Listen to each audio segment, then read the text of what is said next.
Ô, Davi! Diga lá! Hoje tem Davi. Elaine! Sérgio Reis! Apoiadores de Bolsonaro não poderão se aproximar da Praça dos Três Poderes por até 1 quilômetro.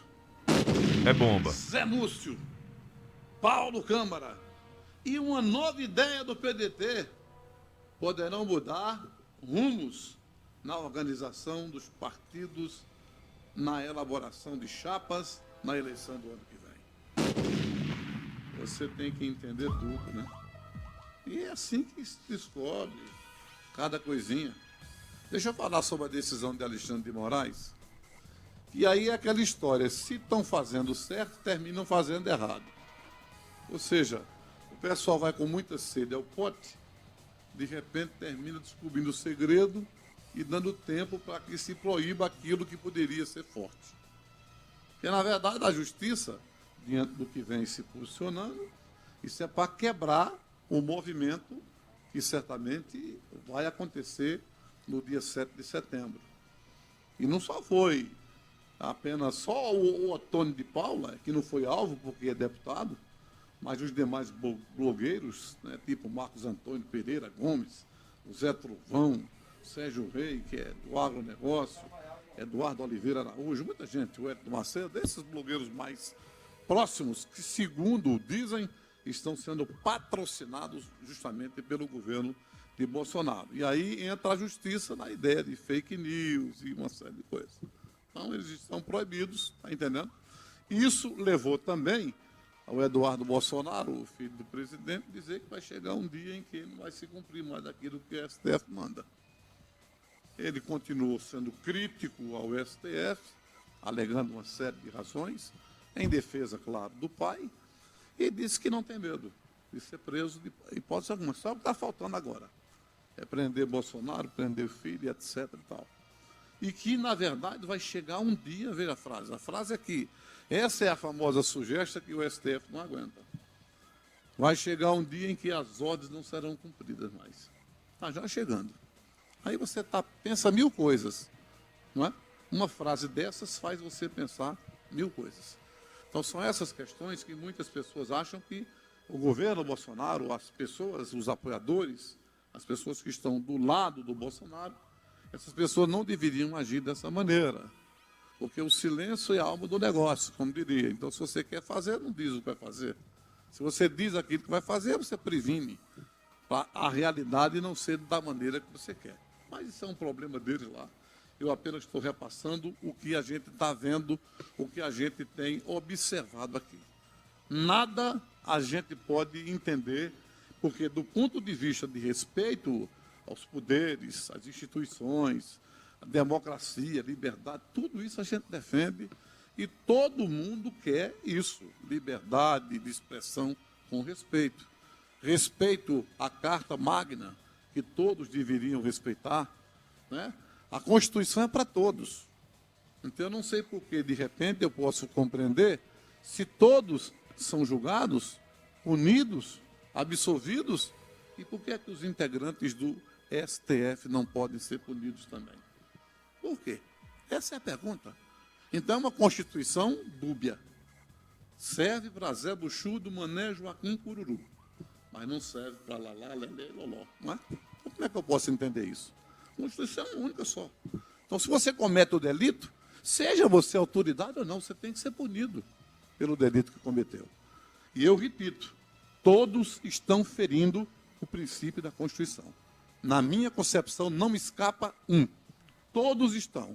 Agora, aonde vai se começar a se respeitar cada um, o limite de cada um, eu não sei. Enquanto fica aí. Cada um faz o que quer e pode acontecer a qualquer momento algo que a gente nem esperava. Pode. Também pode não acontecer absolutamente nada. Nada. Então, a gente vive um Brasil assim, suspenso. Algo pode acontecer ou não vai acontecer nada. Sugesta ou não é sugesta? Não sei. A gente tem que aguardar para ver como é que fica. Mas essa é a situação que a gente está vivendo no país, lamentavelmente. Um outro aspecto que a gente tem para conversar é em relação a essa questão do novo nome que aparece. Eu venho colocando nomes e possibilidades, assim, quando entendo que a notícia procede.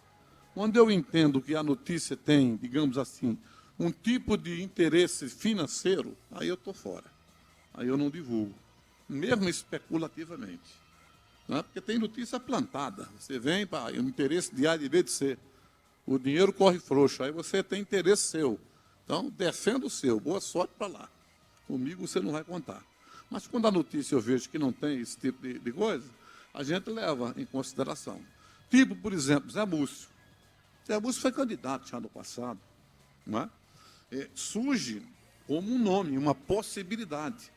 Vão surgir outras informações, mas vamos lá pontuar Zé Múcio, que poderia ser o candidato da Frente Popular. Lembre-se que eu venho dizendo que o candidato seria Geraldo Júlio, desde o início. Mas diante daquelas questões já colocadas por a gente aqui, o nome vai perdendo força. E vai encontrando um aqui, um acolá, aparece um, aparece lá, agora apareceu o Zé Múcio. Como da mesma forma, aparece o nome de possibilidade de Paulo Câmara, não para concorrer ao governo, mas o Paulo Câmara para ser chamador de votos. Ah, mas está desgastado. Bom, não sei. Mas, independentemente do desgaste que se possa ter em região A, B ou C, ele seria um chamador de votos naquela representatividade que o partido precisaria ter na Câmara. Então, disputando um cargo de deputado federal. Aí já muda a configuração, os planos já são outros. Né? E agora, essa nova ideia que o Volney Queiroz acabou de colocar no programa Mesa Redonda, tá? Ele disse o seguinte, em outras palavras, na verdade, o que é que Volney está entendendo e pretendendo. Quando eu digo Volney, entendo o PDT. Ele é presidente estadual do partido aqui em Pernambuco. Então, o que é que ele está com dificuldade enorme, de montar um palanque para Ciro Gomes com o PDT. Porque não é fácil. Alguém que pensar que é fácil, entra na parada. Não é. E principalmente agora, numa guerra dessas. Então, o Volney está com dificuldade enorme, porque tem que ter. Ciro é candidato perdendo ou ganhando. Então, não é interessante para o partido você não ter uma cidade, um estado como Pernambuco, por exemplo, você não tem um candidato a governador. É difícil entender. É ruim, do ponto de vista votos para o principal candidato, que é, naturalmente, o Ciro Gomes, candidato a presidente da República pelo PDT. Isso já dita há mais ou menos uns 3 anos que se vem trabalhando essa ideia, essa hipótese. Então, o que é que pode ocorrer com isso? O que é que Volney está querendo? Tem a questão que eu falei do Fernando Bezerra Coelho, que seguramente não vai ter o apoio do governo Bolsonaro. Não vai ter o apoio. Depois eu vou até mandar a relação de alguns senadores, que para a semana eu digo, alguns senadores que Bolsonaro vai apoiar nos estados respectivos brasileiros. Mas vamos se concentrar aqui. Então, o que é que Volney quer? Volney quer reeditar o que no passado já houve. Ou seja, dois palanques dentro de uma ideia, onde o principal candidato, que seria, naturalmente, o Lula, e o Ciro, os dois principais candidatos, se respeitariam. Então, quem está votando, ou seja, Lula, como principal candidato, diria, não, o melhor governador é X. O Ciro, como candidato do partido, o melhor governador é X. Quer dizer, o mesmo governador seria, na verdade, o apoio dos dois. É mais ou menos isso que o Volney quer. Agora, para isso acontecer, é preciso esse entendimento. E, demais, o que eu acho improvável acontecer é porque não só existe essa questão de respeitar um palanque com 2 possibilidades. É a questão, por exemplo, da chapa do governo. Para isso acontecer, o PDT teria que ter a chapa de governo.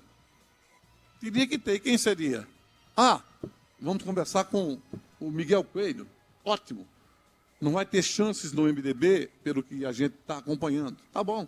Então seria Miguel Coelho, certo? Vamos lá. Miguel Coelho seria. E o PSB? Ficaria como nessa parada? Então não vai ser fácil. É possível? Claro que é. Não foi no passado? Então, alguém sai perdendo. Então é aquela história, é o micro absorvendo para o macro. Então, o macro é a presidência da República. E a presidência é Lula. Aí nessa ideia também é Ciro. É um pouco confuso, mas essa é a ideia que está se praticando, vai tentar, né, costurar essa ideia para ver se tem aprofundamento. Porque vai terminar nisso aí. Porque eu que vou, nem quer. Ele até assumiu, foi claramente. Ele vota no Ciro, não poderia ser diferente. Justificou o abraço do Lula por uma série de razões que a gente vai compreender e entender, mas o candidato dele certamente é Ciruano. Agora, se colocou uma coisa também, eu vou, né? O que já é de conhecimento de todo mundo. Ah, o Ciro não passou. Claro que eles vão apoiar Lula. E vão apoiar quem? O Lula não passou. Claro que vão apoiar Ciro. Pelo menos essa é a ideia. Do ponto de vista do PDT para Lula, eu acho que está mais ou menos certo. Eu não sei se de Lula para cá estaria também. Tem que ter essa ideia. Então tem que, para isso, existir uma conversa ampla em relação a essa questão de Lula e do Ciro, que estão bicados. O Ciro continua dando cipuada de todo tamanho no Lula e diz que é a maneira mais inteligente de poder ter a chance de concorrer à eleição. Então, esse é o quadro que a gente está vivendo no estado de Pernambuco e, ao mesmo tempo, for surgindo mais condições, saindo ou entrando, a gente vai conversando e explicando a vocês as razões. Mensagens aqui no nosso WhatsApp, o 981091130. Tem o Marcos do João Mota que diz: boa tarde, Elaine, Santiago e Davi. Essa ideia de Davi, como fica a eleição de deputado estadual, deputado federal e senador? Obrigado, Marcos do João Mota. Não é a mesma coisa, mas que eu falei? Do mesmo jeito que é para vereador, é para ter deputado estadual ou federal, só aumenta a região. Você tem, por exemplo, você tem 4 pontos, norte, sul, leste e oeste, não é? Que compreende cada ponto desses X bairros, que aí eu não sei dizer a você agora quantos seriam. Não é? E claro que a quantidade de vagas seria naturalmente pela habitação, pelo número de habitantes de cada setor. A mesma coisa é Pernambuco, tem 184 cidades. Quais seriam as cidades pertencentes ao norte, sul, leste e oeste? Eu não sei. Mas se dividir, o sistema era o mesmo, sem problema nenhum. Aqui o Luiz Lima Chaves está dizendo: boa tarde, Davi. Os ministros do STF estão sendo ameaçados de morte. Isso não é liberdade de expressão. Não, isso aí é irresponsabilidade.